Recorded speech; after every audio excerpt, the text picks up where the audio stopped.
ánimo que falta poco. Un esfuerzo más de generosidad. Tenemos 2 meditaciones a la mañana, luego la misa en lugar de la plática, 11:30, y el almuerzo. Al final de la misa daremos la bendición, que se da al final de los ejercicios, con indulgencia plenaria, para cuando son ejercicios de 3 días o más. Miramos ahora hacia la resurrección del Señor. Hemos visto durante estos días, hemos meditado acompañando al Señor en la pasión, como 3 momentos o escenas principales. Una, cuando miramos a Cristo en la cruz, el Viernes Santo, donde veíamos el dolor, el abandono, la muerte, ese triunfo de las tinieblas que decíamos que es aparente, pero que en ese momento se da cuando Cristo muere en la cruz. Veíamos todo el significado de la cruz. Cristo está en la cruz por mí, es decir, por mis pecados, pero Cristo está en la cruz también por mí, es decir, por mi amor.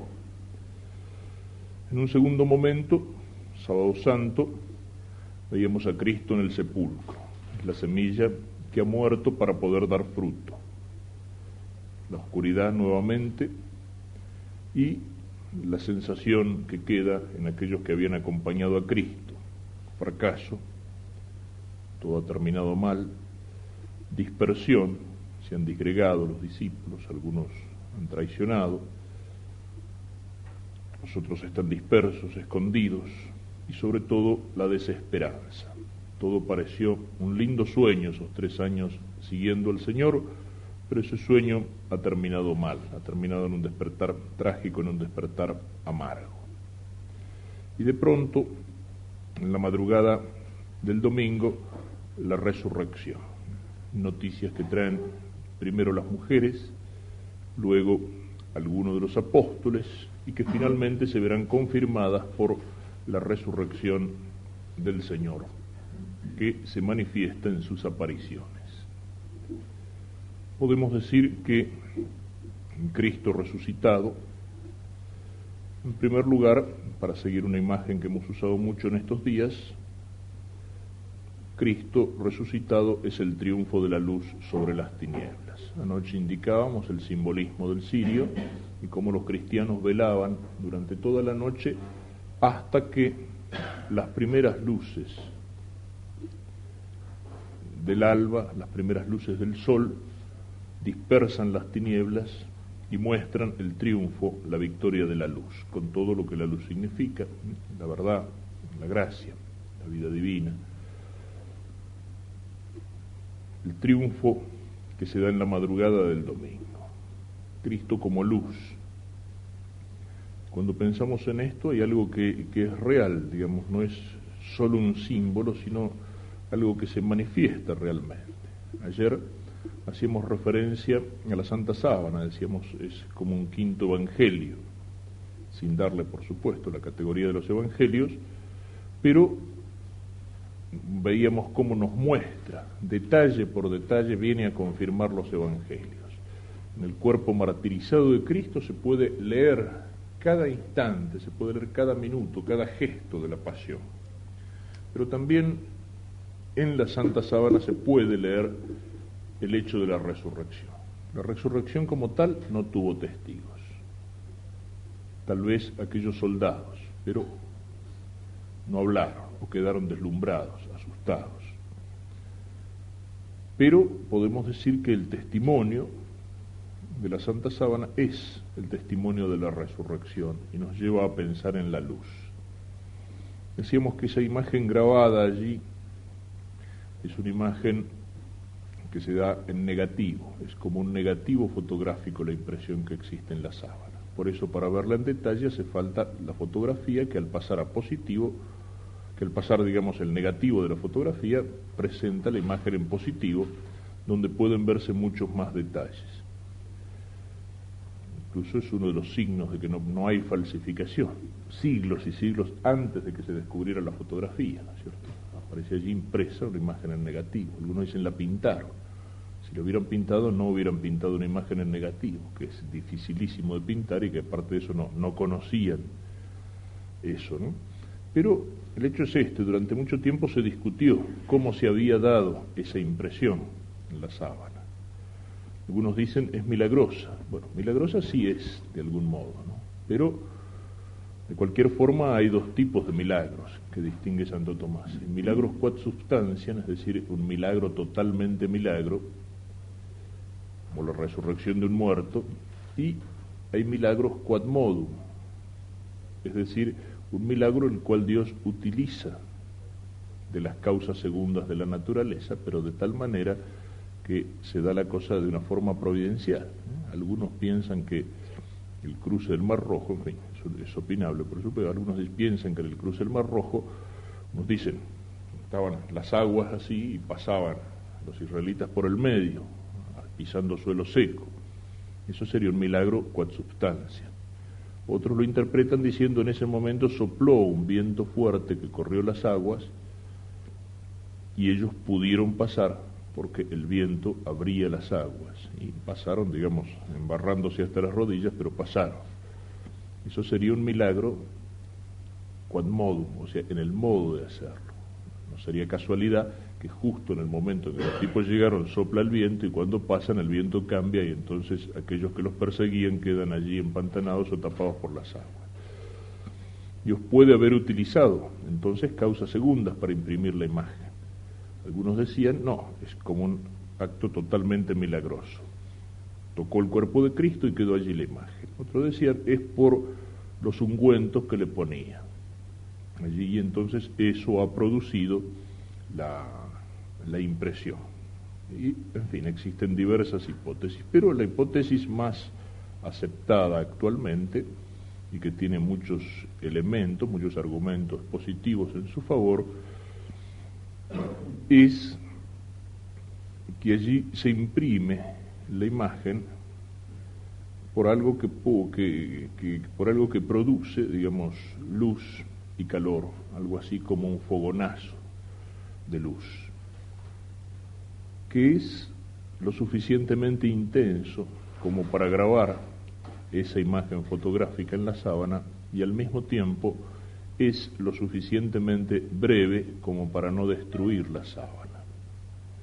Podríamos imaginarnos como esos fogonazos de flash fotográfico. Ahora bien, ayer decíamos que cuando analizan la fotografía de la sábana santa, con ese aparato que tiene la NASA para interpretar las fotos interplanetarias, un satélite toma la foto de un planeta y luego, al colocarla allí, por la intensidad de los puntos de luz, la máquina transporta la fotografía de plano a relieve. Se somete la foto de la sábana a esa prueba. Alguno de los que están allí dice, ahora nos vamos a dar cuenta, ahora van a ver que esto es una falsificación. Y se quedan sorprendidos y dicen, no es una falsificación. ¿Por qué? Porque cuando sale el rostro de Cristo y luego todo el cuerpo en relieve, la armonía es perfecta. Cosa muy difícil que ocurra en una fotografía de una persona. Nosotros estamos sentados aquí y la luz nos refleja o nos ilumina desde un ángulo determinado. Si hubiera sido una cosa natural o hecha con la luz que entraba por la puerta del sepulcro abierto, la luz hubiera iluminado, pongámosle, el cuerpo de Cristo así de costado. Entonces, por ejemplo, sobre este lado hubiera habido luz y del otro lado hubiera habido sombra. Entonces, si esa fotografía así tomada, o la foto de cualquiera de nosotros en este momento, que tenemos un foco de luz acá, otro allá, si esa foto, por la intensidad de los puntos luminosos, se la quiere pasar de plano a relieve, ¿qué es lo que ocurre? El rostro aparece deformado, es decir, con más relieve donde nos ilumina la luz, con menos relieve donde hay sombra, o sea, sería una caricatura o una monstruosidad. Eso es lo que pensaban que iba a pasar con el rostro de Cristo, y hubiera pasado si la luz que iluminaba en ese momento en que se imprime la imagen fuera una luz que viene desde afuera. Aparte que no había luz eléctrica ni linternas, a lo más antorchas o la luz del sol. Y resulta que no, que el rostro en relieve conserva perfecta armonía. Es decir, no hay una fuente de luz que ilumina desde afuera el cuerpo de Cristo. ¿Y dónde está la fuente de luz? La fuente de luz está adentro. Es como si el cuerpo se hubiera vuelto luminoso. Por eso sale, digamos, con armonía, con simetría, respetando la imagen del cuerpo. La luz no viene de afuera, sino que la luz sale desde adentro. Es decir, San Pablo va a decir, somos sembrados en cuerpo animal, resucitamos en cuerpo espiritual, en la carta a los Corintios. El cuerpo de Cristo espiritualizado es como si se hubiera transformado en luz. Hay varios otros detalles que confirman esto. Por ejemplo, el cuerpo de Cristo en el momento en que se imprime en la sábana, recuérdenlo ustedes, la mesa de piedra del sepulcro, el cuerpo ubicado sobre el sepulcro, la sábana que está por debajo del cuerpo, dobla por sobre la cabeza y lo cubre por arriba. El cuerpo aparece grabado en la sábana de frente y de espaldas. En el momento en que se imprime el cuerpo en la sábana, ese cuerpo estaba ingrávido, es decir, no tenía peso. ¿Y eso cómo se sabe? Elemental. El cuerpo de un hombre alto, delgado pero robusto, cerca de 1,80 m, y aunque no lo fuera así, un cuerpo tiene peso. Si ese cuerpo descansa sobre una piedra dura, ¿qué es lo que pasa? Todos los músculos de la parte posterior del cuerpo aparecen aplastados por el peso del cuerpo y tendrían que verse impresos de esa manera en la sábana. Pues bien, todos los músculos de la parte posterior del cuerpo de Cristo que aparece impreso en la sábana no están aplastados. Es decir, parecería como si ese cuerpo hubiera estado en pie y la sábana lo hubiera estado tocando suavemente por detrás, pero el cuerpo reposaba en el sepulcro. Es decir, casi podemos decir que tenemos ahí una fotografía del momento de la resurrección. Y podemos imaginar la resurrección cuando ese cuerpo, cuando ese cadáver dolorido, martirizado, someramente lavado porque quedan rastros de sangre para un entierro apresurado, ese cuerpo, que es la imagen viva del dolor, de pronto se transforma en luz y pierde su peso. Y al pasar eso, ¿qué es lo que pasa también? Es como si el cuerpo se evaporara. Cuando van a entrar Juan y Pablo en el sepulcro, dice, vieron allí la sábana y el trapo que cubría la cabeza enrollado en lugar aparte, traduce el Evangelio. Pero uno de los que ha estudiado el tema, basándose precisamente en los datos de la sábana, llega a la conclusión siguiente: ¿qué es el trapo que cubría la cabeza?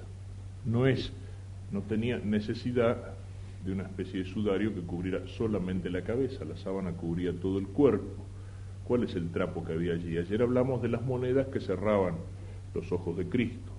También otra cosa que se suele hacer cuando se prepara un cadáver todavía fresco es, como para que no quede con la boca abierta, colocar un trapo que ata la mandíbula, es decir, cerrando la boca. Y eso, si uno se fija bien, el rostro de Cristo se nota, o sea, en la forma de los cabellos. Entonces, el cuerpo de Cristo tenía la sábana que lo cubría y tenía ese trapo, podemos suponer, atado arriba, y que cerraba la mandíbula del Señor para que quedara cerrada. ¿Qué es entonces lo que ve San Juan cuando entra? Porque dice, entonces vio y creyó.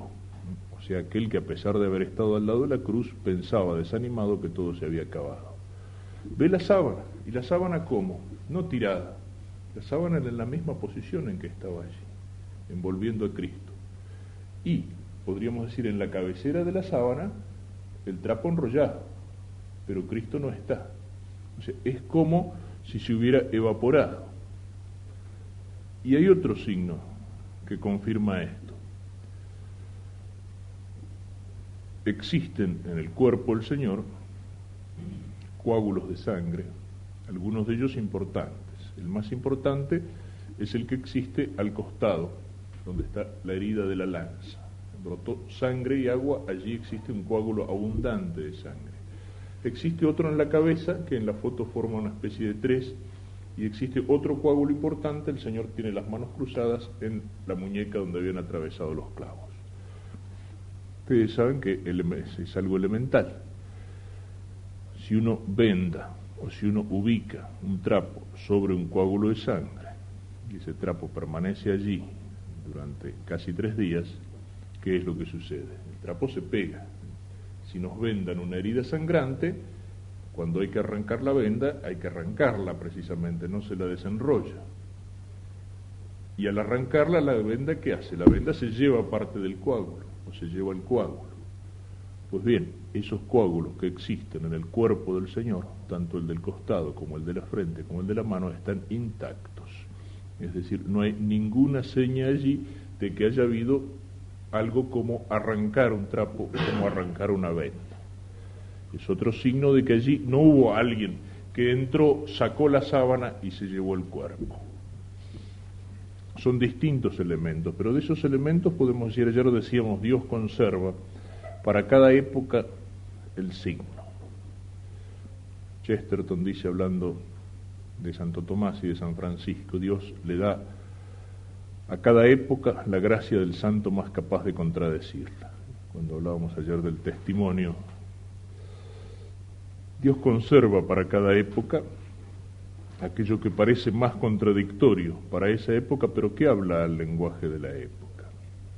Decíamos, cuando para nuestra época racionalista y cientificista se pone a analizar todas estas cosas, parece una reliquia que ha sido conservada, guardando gran parte de su secreto para ser un testimonio de fe en nuestro tiempo, en nuestro tiempo. Podemos entonces imaginar así, en primer lugar, la resurrección del Señor. Y casi podríamos decir que en la sábana santa existe una fotografía del momento de la resurrección. En ese cuerpo no existe ningún síntoma de descomposición.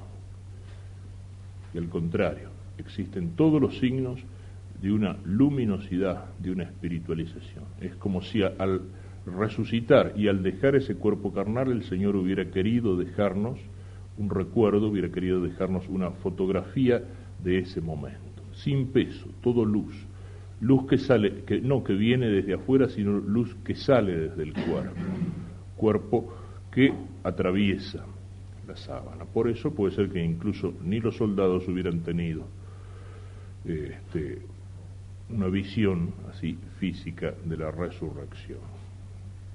Y todo eso aparece después en las apariciones. Ciertamente el cuerpo del Señor es su cuerpo, pero se encuentra en un estado completamente distinto. Por eso puede aparecer en el cenáculo atravesando las paredes, cuando estaban cerrados los judíos allí, los apóstoles por miedo a los judíos. Puede mostrarse y puede desaparecer, puede de alguna manera velarse, de tal forma que a primera vista no lo conocen. Y esto no es lo que esperaban los apóstoles, a pesar de que Cristo les había hablado. No se puede decir que sale de la imaginación de los apóstoles, al contrario. La resurrección choca al principio contra la incredulidad. Todos los signos que nos dan los evangelios son de desesperanza, son de desánimo, de desaliento. Aparece entonces claramente en ese momento de la resurrección el triunfo de la luz que viene a disipar las tinieblas. Luego de eso, los testimonios, San Pablo lo resume en la carta a los Corintios,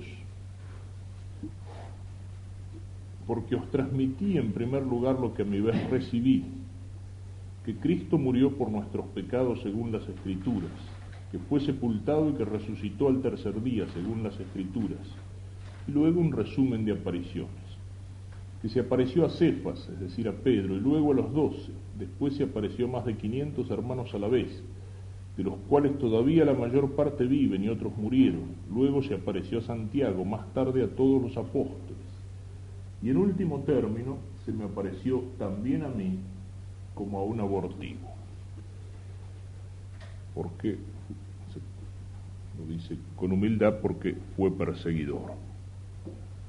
En las apariciones hay dos tipos de testimonio. Los primeros testimonios se refieren a aquellos que encuentran el sepulcro vacío. ven no a Cristo, sino a un ángel que les habla: el Señor no está aquí, no buscar entre los muertos al que está vivo. Y vuelven tremendamente asustadas. Siempre dicen, decía alguno comentando esto, dice: ¿por qué el Señor se apareció en primer lugar a las mujeres? Y dice otro: porque en aquel tiempo no había diarios y él quería que la noticia corriera lo más rápido posible, pero no resultó mucho porque no les creyeron. Los discípulos de Maús, sí, hay unas mujeres que dicen que vieron no sé qué de apariciones de ángeles, pero no. En fin, una vez se lo dije en un retiro de mujeres y no les gustó,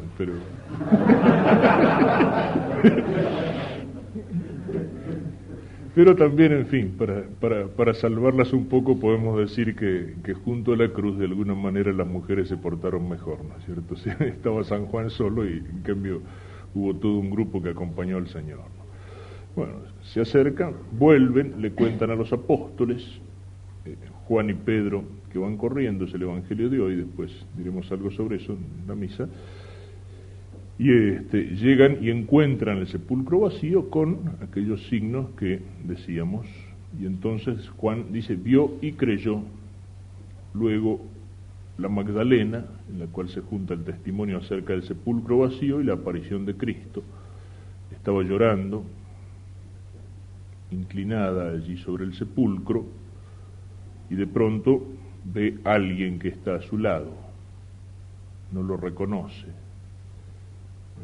Los escrituristas racionalistas, ¿no?, los que quieren, dicen: no, las apariciones de Cristo son evidentemente algo subjetivo, que si yo, la Magdalena que tanto lo conocía no lo reconoce, y si ahí hay algo que es evidente, la pobre mujer estaba, el sepulcro quedaba medio hacia abajo, ella está allí apoyada mirando hacia el sepulcro llorando, de pronto ve que tiene alguien parado al lado, no lo mira a la cara,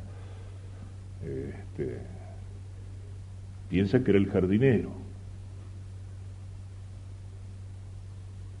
Le dice: mujer, ¿por qué lloras? Se han llevado al Señor y no sé dónde lo han puesto. Entonces él le dice: María, y al escuchar la voz lo reconoce, le dice: Rabí, maestro. Y esa palabra que también a veces la traduce mal, no me toques. No, María, cuando lo reconoce, inmediatamente la reacción de la mujer que ama se prende a los pies de Jesús, como había estado prendida sobre esos pies, llorando y ungiéndolos con perfume. Entonces Cristo lo que le dice no es: no me toques, sino: suéltame, que todavía no me voy al Padre, como diciendo: no me agarres, que todavía no me voy, no es para tanto, Y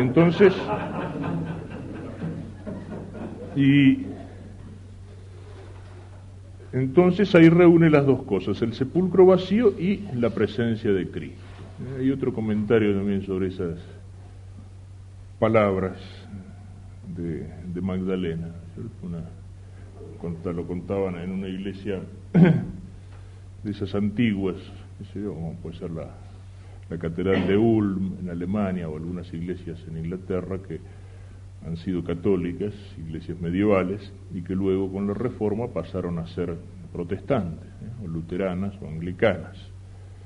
Y entonces visitaba uno la iglesia, la visitaba como monumento histórico, y estaba el pastor explicándole todos los tesoros de arte y de arquitectura que había allí. Y entonces le dice en un momento: pero habría una cosa que faltaría, que dice, sería una frase del Evangelio. Dice: ¿cuál? Dice: y la de María Magdalena. Se han llevado al Señor y no sé dónde lo han puesto. haciendo referencia a la Eucaristía, ¿no es cierto? Lo lamentable es que actualmente también en muchas iglesias católicas casi podríamos poner la misma frase.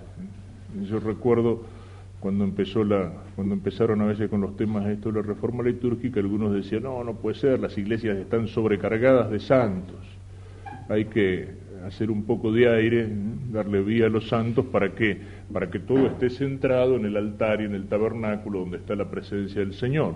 Bueno, puede ser, qué sé yo, hubo en un momento cierto barroquismo, aparte cierta imaginería de santos de mal gusto, y a veces había un número excesivo, y bueno, puede ser, estaba la adoración al Santísimo, y a lo mejor había alguna viejita piadosa tomando gracia de San Roque o del perro de San Roque, pues no alcanzaba a San Roque. Pero bueno, eso fue la excusa. ¿Qué pasó? Primero con esa excusa sacaron los santos, no algunos, todos, o casi todos, y después sacaron al Señor, y actualmente muchas veces se les decían, tienes que estar todo centrado en el tabernáculo, en la Eucaristía, en la presencia de Cristo. Y actualmente hay un montón de iglesias donde uno entra y lo primero que piensa es eso, si han llevado al Señor y no sé dónde lo han puesto, no sabe delante de qué hacer la genuflexión. Tiene que empezar a buscar a ver si el sagrario está puesto a un costado del altar, en una capillita al costado, abajo el altar, o no está en ningún lado. Bueno, esa es la frase de María Magdalena. Y luego ya otras apariciones más importantes, la de los discípulos de Maús, que encuentran a Cristo, son, como lo decíamos, un signo del estado de ánimo que había en ese momento. Creíamos que iba a restaurar el reino, pero todo ha terminado, venían cargados de tristeza. Fue un gran profeta, pero se acabó. Y entonces las palabras de Cristo, necios y tardos de corazón. ¿No sabían que el Mesías tenía que padecer para entrar en la gloria? Y empezando por Moisés y por los profetas, le fue explicando en las Escrituras todo lo que se refería a él. Es decir, cómo tenía que pasar por la cruz para llegar a la gloria. Estos se habían escandalizado delante de la cruz, se habían escandalizado delante del sufrimiento, delante de la derrota. Pero eso era necesario, estaba anunciado, estaba profetizado. Es lo mismo que decía que puede pasar en nuestra vida. Si entendemos nuestra vida cristiana como un buen negocio con Dios o como un seguro contra accidentes. El Señor nos lo dice claro, en esas palabras que resume San Ignacio cuando dice, para que siguiéndome en la pena me siga también en la gloria, me siga también en la victoria. Luego esas apariciones del cenáculo, todos los apóstoles reunidos, Cristo que se hace presente allí, incluso las palabras del Señor, recibida el Espíritu Santo, a los que le perdonáis los pecados les serán perdonados, el poder de perdonar, la actitud de Santo Tomás, que no está presente, si no lo veo, si no lo toco, y luego Cristo que vuelve a aparecer 8 días después, le dice, ven para aquí Santo Tomás, mete tu mano en el costado, mete el dedo en la llaga, no seas incrédulo sino fiel. Señor mío y Dios mío, esas palabras que repetimos delante de la presencia del Señor en la Eucaristía. Vio al hombre y creyó a Dios, dice Santo Tomás el otro, el de Aquino. Y otra aparición importante, aquella junto al lago de Tiberíades. Están los apóstoles pescando en Galilea y ven al Señor que los llama. Echad las redes a la derecha, le sonaba ya aquello de otra pesca. Y sacan las redes llenas de pescados que se rompen. Y Pedro que dice, es el Señor. Y se larga al agua y Cristo lo está esperando en la orilla. Y aquel diálogo al cual también hicimos referencia entre el Señor y Pedro. Pedro, ¿me amas? 3 veces. Con qué delicadeza le recuerda la traición y le dice que lo ha perdonado. Y lo confirma en su misión. Apacienta mis corderos, apacienta mis ovejas. Y luego esa aparición última de la resurrección, con todo el grupo de apóstoles y de discípulos. Termina con un mandato, ir a predicar el Evangelio a todas las naciones, bautizándolos en el nombre del Padre y del Hijo y del Espíritu Santo. Es decir, es el mandato de la conquista del reino, que el Rey nos deja como última misión antes de volver al cielo, antes de volver al Padre, y que aparece confirmada por los ángeles que aparecen. Cristo sube hasta que una nube lo esconde, nuevamente el signo de la divinidad. Ellos se quedan mirando el cielo, como quien no acaba de convencerse. Y entonces los ángeles que aparecen allí le dicen, no os quedéis mirando al cielo. Y hablan de la segunda venida del Señor. El Señor volverá, así como lo habéis visto irse. Volverá, pero mientras tanto nosotros tenemos una misión aquí en la tierra. Sus últimas palabras son esa misión. Nos envía a conquistar todo el mundo y todos los hombres. Es necesario mirar hacia el Señor. Es lo que hemos tratado de hacer en estos días. Es lo que hacemos cada vez que nos ponemos en oración y tratamos de contemplarlo, de conocerlo más para amarlo más.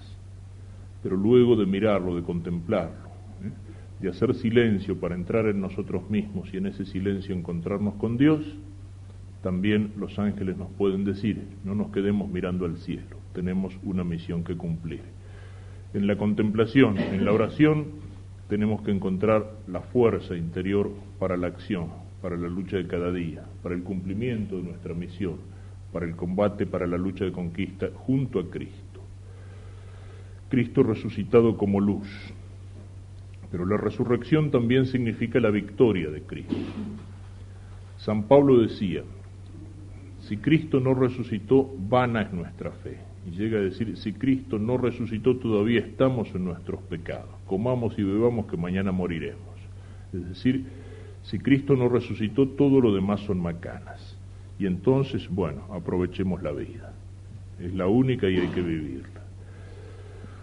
Si Cristo no hubiera resucitado, todo sería mentira. Cristo hubiera sido derrotado. El triunfo de las tinieblas hubiera sido real. Pero la resurrección de Cristo es la victoria sobre el demonio. El demonio se equivocó al hacer condenar a un inocente y perdió su poder. Es la victoria sobre el pecado, porque Él asume todos nuestros pecados, carga nuestros pecados sobre sus espaldas. La resurrección de Cristo es la victoria sobre la muerte. Él pasa por la muerte, pero no, la muerte no tiene poder sobre Él. Vence a la muerte, vuelve a la vida. Para el cristiano, en la vida del cristiano está presente la cruz, está presente el sufrimiento, el dolor, pero el cristiano no es un masoquista, no es alguien que ama el sufrimiento y el dolor por sí mismo, no es alguien que ama la cruz por la cruz misma, por todo lo negativo que tiene, sino que ama la cruz como camino hacia la resurrección, el sufrimiento como camino hacia la victoria. Es el seguimiento de Cristo, es la victoria sobre la muerte, y esa victoria sobre la muerte es otro de los motivos para nosotros que nos tiene que alegrar en el día de la resurrección. También cuando San Pablo habla de que si Cristo no resucitó, vana es nuestra fe, está pensando en la resurrección, porque dice también, la resurrección de Cristo es garantía de nuestra propia resurrección. Cuando nosotros decimos a una persona que sufre porque ha perdido a una persona querida, a un familiar, le hablamos de que hay un alma que no muere y de que hay una resurrección de los muertos en la cual nos volveremos a encontrar, eso no es un consuelo falso, eso no es una mentira piadosa, eso es una verdad de fe, y esa verdad de fe está afirmada y está garantizada por la resurrección de Cristo. Si Él venció la muerte, si Él ha resucitado, Él también es capaz de llevarnos a nosotros a la resurrección, Él también nos resucitará a nosotros. Y allí tiene que salir esa certeza, esa seguridad del cristiano, esa serenidad en frente a la muerte que es solamente un paso a la vida. Victoria sobre el pecado, esa es la alegría pascual. Cuando hemos vencido el pecado hemos resucitado con Cristo. Decimos que hay una paganización de las fiestas cristianas. ¿Cuántos serán hoy los que dicen felices Pascuas? Pero nosotros nos podemos alegrar si la Pascua de Cristo ha llegado a nosotros, si nosotros hemos pasado también del pecado a la gracia. Si nuestra alma estuviera en pecado mortal, no podemos decir felices Pascuas, o es una cosa que sale de los labios para afuera. ¿Cuánta gente dirá hoy felices Pascuas, sin acordarse de lo que la Pascua significa? Cristo ha resucitado, Cristo ha derramado su sangre por nosotros, pero si nosotros no nos arrepentimos, no nos convertimos, no hemos pedido el perdón de nuestros pecados y todavía estamos en nuestros pecados, esa sangre no ha caído sobre nosotros, no por culpa de Cristo, por culpa nuestra. Si vivimos en pecado, no hemos vuelto a la vida con Cristo, no participamos de su resurrección. Solamente el cristiano que vive en gracia de Dios, con el alma limpia, ese sí puede alegrarse y puede decir felices Pascuas.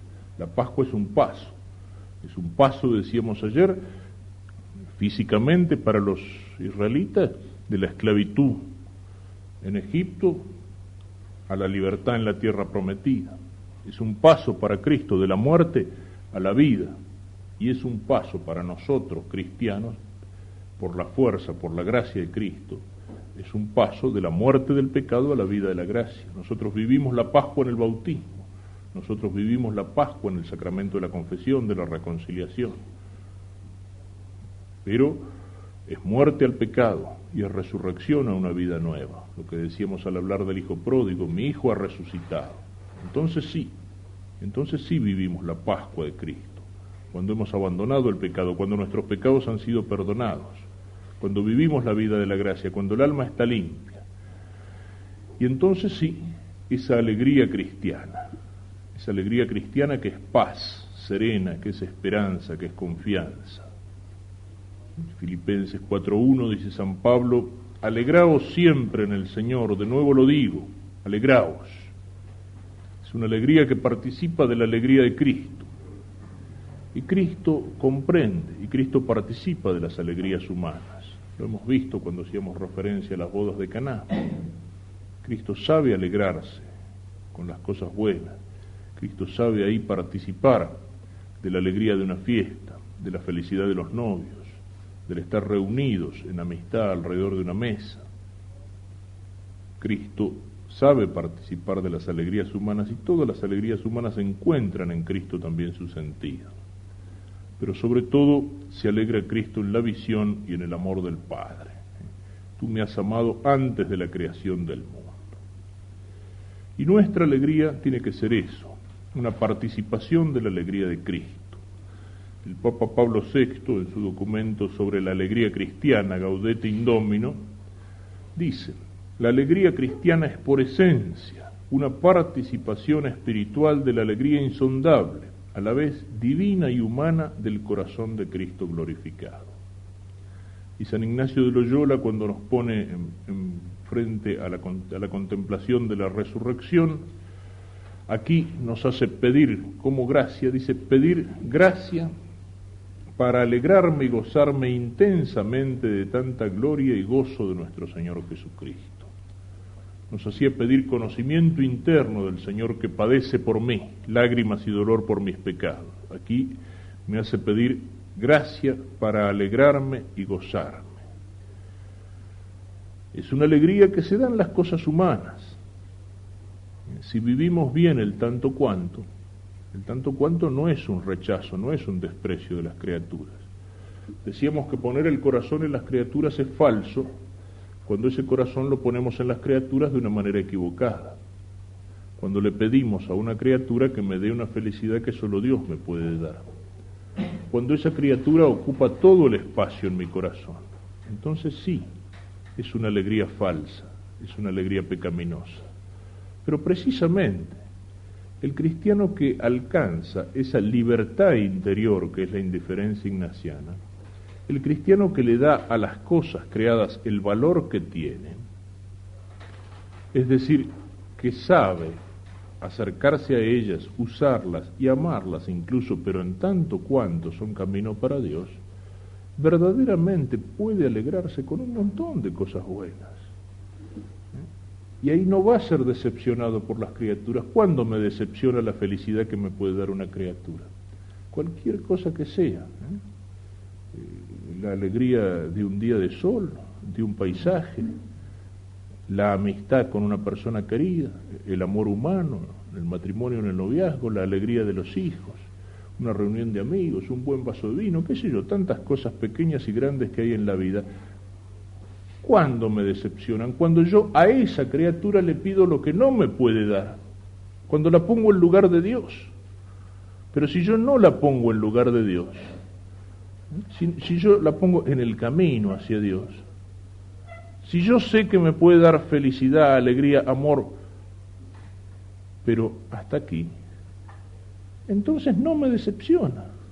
Y entonces el cristiano que tiene una adecuada jerarquía de valores es capaz de gozar de todas las cosas buenas que hay en la vida, es capaz de amarlas, pero con un amor ordenado, y encuentra en ellas alegría, y no se ve decepcionado porque no le pide más de lo que pueden dar, sino aquello que pueden dar, y entonces en todas esas cosas se refleja algo del amor divino, en todas las cosas creadas, en todas las criaturas que me rodean, cuando yo las miro con los ojos limpios, cuando yo las amo con un corazón limpio, estoy amando a Dios en ellas. Es lo que dice también el escritor francés Gustave Thibon, hablando de esto. Dice, las criaturas son al mismo tiempo velo y revelación de Dios. Cuando uno mira a las criaturas con los ojos del pecado, las criaturas se transforman en un velo que me ocultan a Dios. Y el corazón se pone en las criaturas de una manera desordenada y le vuelve las espaldas a Dios. Y entonces esas criaturas me hacen infeliz y yo me pierdo. Pero cuando uno mira a las criaturas con ojos limpios, Castellani traduce, bienaventurados los limpios de corazón porque ellos verán a Dios, lo traduce también, bienaventurados los limpios de corazón porque ellos verán en Dios. Cuando uno mira a las criaturas con los ojos limpios, cuando uno las ama con un corazón limpio, son entonces, en vez de ser velo, son revelación de Dios, me muestran a Dios. Y uno entonces encuentra a Dios en todas las cosas buenas que hay en esta vida, porque todas las cosas buenas de esta vida de alguna manera están reflejando la bondad del Creador. Ese es el espíritu de San Francisco de Asís. Ese es el espíritu de San Francisco de Asís. San Francisco de Asís no era como lo muestra en aquella película técnicamente tan bien hecha, pero históricamente tan falluta, Hermano Sol, Hermana Luna. No era un romántico enamorado de los pajaritos y de las flores por los colores de los pajaritos y de las flores. No era un romántico medio oído. No, San Francisco, al mirar la creación con ojos limpios, en todas las cosas creadas veía un reflejo del Creador. Y amaba al Creador en todas las criaturas, entonces amaba a las criaturas con un amor ordenado. Ahí está la alegría cristiana. Esa es la alegría cristiana, o sea, es lícito, es bueno. Muchas veces cuando uno señala todo el tema, la cruz, el dolor, el sufrimiento, la lucha, no, pero uno no lo hace con un espíritu amargo. Hay que ser realistas, vivimos un mundo difícil donde está la presencia del mal, seguir a Cristo es una exigencia dura, pero nuestro espíritu al combatir el mal no tiene que ser un espíritu amargo. Esa es una de las tentaciones de nuestro tiempo. Esa es una de las tentaciones que tiene sobre todo aquel que lucha en contra de la corriente y que ve un montón de desgracias. Y, sin embargo, no tiene que ser un espíritu amargo. Tenemos que ser combatientes, digamos, con alegría, con la verdadera alegría. Hay que dar testimonio de la verdad, sí, pero la verdad hay que amarla y hacerla amar. Eso es también dar testimonio de la verdad.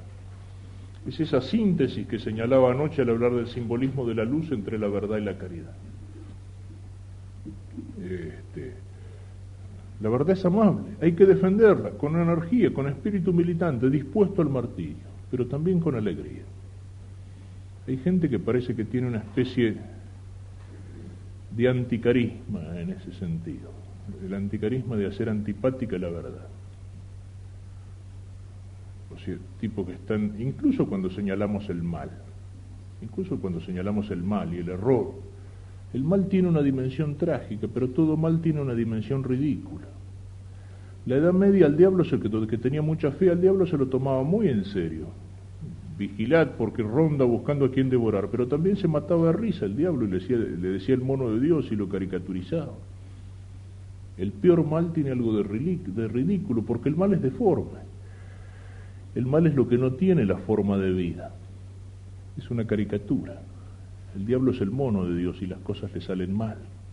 Entonces, en nuestra lucha, aun cuando nos sintamos a veces en lucha como siendo la lucha de una minoría, en una lucha difícil, en nuestra lucha tiene que haber esa serenidad, esa alegría, que es lo que de alguna manera hace contagiosa la verdad. Hay algunos que señalan el mal de tal forma, qué sé yo, una cosa es señalar el mal, combatir el error, sí, no solo hay que enseñar la verdad, hay que combatir el error, y hay que señalarlo y denunciarlo, pero muchas veces depende de la actitud. Hay tipos que son recontra, súper ortodoxos, pero pasan por el mundo con una cara de andar oliendo mierda todo el tiempo, perdón.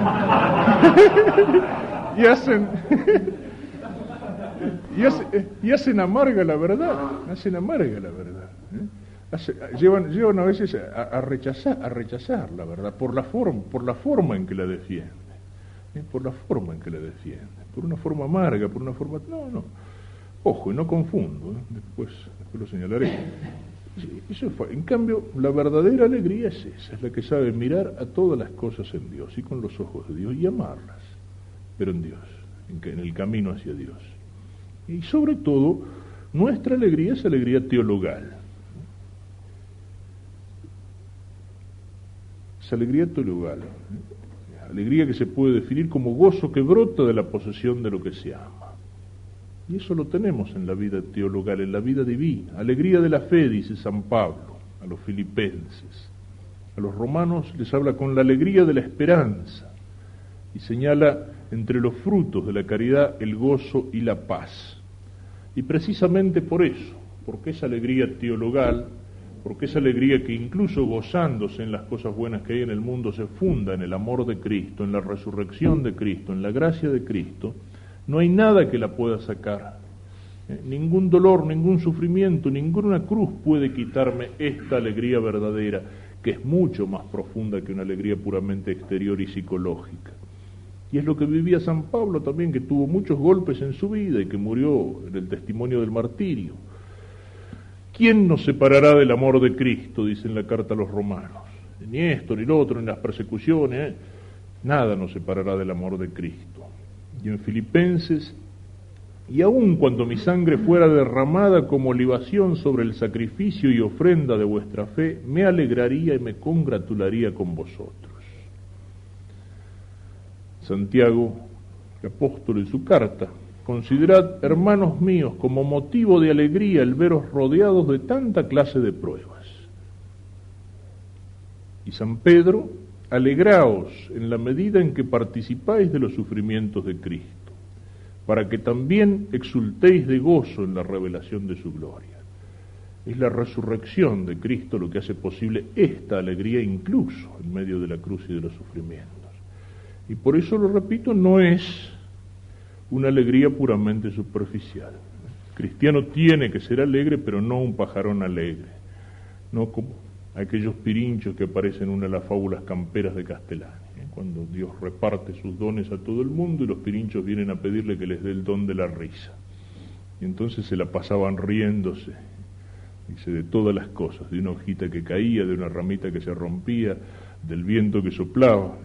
Y si los pirinchos, dice, nunca fueron vivos, pero la segunda generación salió sonsa en crudo con tanta risa. Y al final termina diciendo lo que era un nido de pirinchos, ¿no es cierto? Un montón, un informe de paja donde unos cuantos ponen ahí los huevos en común. Dice, lo único que le faltaba, los pobres se hicieron comunistas. Pero, digamos, esa alegría superficial que se confunde con la risa, esa alegría que es puro sentimentalismo, una alegría provocada, psicológica, y eso a veces lo vivimos, a veces lo vivimos en muchos ambientes católicos, en el espíritu o en la forma en que se trabaja algunos grupos juveniles, o sea, como si toda la cosa fuera, qué sé yo, la sonrisita, nos tomamos la mano, estamos contentos, Dios me ama, saltemos, toquemos la guitarra, hagamos una farra, qué sé yo, hasta en el Viernes Santo he visto en alguna iglesia donde era un estruendo de guitarras eléctricas que parecía que estaban festejando no sé qué, en lugar de esa alegría provocada. Eso es cáscara, eso es superficie, eso no dura cuando enfrenta la primera prueba, eso se viene abajo.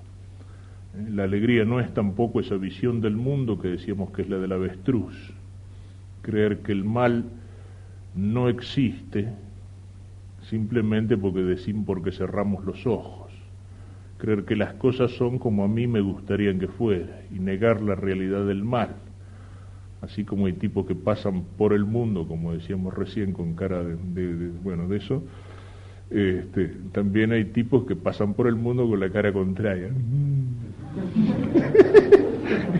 Con cara de pajarón alegre, ¿no es cierto? O sea, con la sonrisa artificial. No, no es eso la alegría cristiana. Es algo mucho más profundo. En las cosas, cuando las cosas las amamos y las miramos en Dios. Pero sobre todo, alegría que se afirma en Cristo, en la gracia de Cristo, en la resurrección de Cristo. Combatiente, pero no amargado, con una alegría sobrenatural que nada puede quitar. Esa presencia incluso del humor en el combate, sabiendo que el diablo, si es el león rugiente, es, lo repito, el mono de Dios. Saber alegrarse en los fracasos y en las derrotas. Saber alegrarse en los éxitos, también. Eso no es soberbia. Una cosa me salió bien, he tenido un éxito apostólico, he tenido un éxito en el trabajo. Saber alegrarme, serenamente. No mandarme la parte, no dejarme llevar por el orgullo, pero saber alegrarme. Y saber alegrarme, y termino con esto, en la alegría de los demás y en los éxitos ajenos. No es fácil, pero qué importante que es. Qué importante que es. Y cuántas cosas se hieren por esto. Alegrarse en la alegría de los demás y alegrarse en los éxitos ajenos. Yo siempre lo suelo digamos, explicar con esto, ¿no es cierto? Es más fácil a veces sufrir con el que sufre, es decir, compadecerse de aquel que le fue mal, que alegrarse con aquel que le fue bien. Entre los estudiantes, bueno, ha habido un examen, qué sé yo, a un compañero lo bocharon, le pusieron un 2. Sinceramente le digo, lo siento, qué macana, y lo siento, sinceramente, no me cuesta.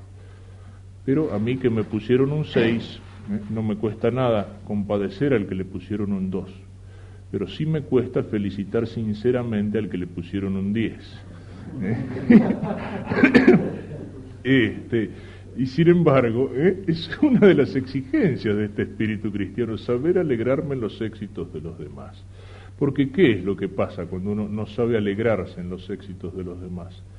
Viene el entristecerse en los éxitos de los demás. Y ahí entra la envidia. ¿Y cuántas cosas hiere y destruye la envidia? ¿Cuántas cosas hiere y destruye la envidia? No solo en las relaciones personales, sino en todo aquello que es apostolado de la Iglesia, en todo aquello que es un trabajo por el bien.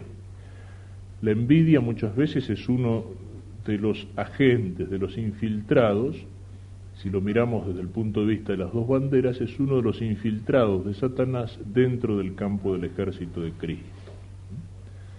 Aquel ha tenido una iniciativa, qué sé yo, apostólica, ha organizado un grupo, un movimiento, qué sé yo, saca una revista, o aquel sacerdote está trabajando en una parroquia y encuentra éxito en la gente, ya se le entra a buscar bueno, sí, pero mirá que ojo que tal cosa, que tal otra, no, pero eso no lo hizo bien, qué sé yo, sale una revista. Sí, pero ¿cómo lo dejan escribir a fulano de tal y bla, bla? O sea, es tirarla abajo, o si no, yo voy a hacer otra, más o menos igual o parecida, pero la mía, no es la del otro, es la mía.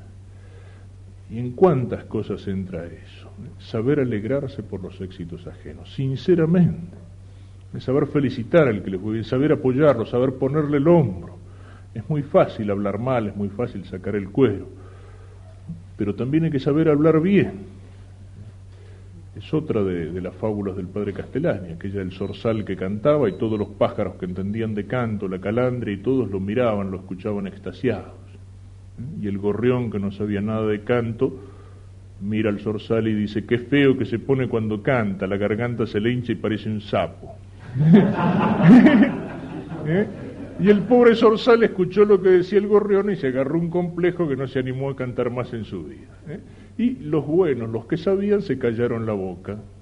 Y entonces dice Castellani que los que saben alaben a los que hacen bien, que los que entienden alaben a los que hacen bien. Dice, porque si no vienen los que no saben y se hacen dueños del mundo.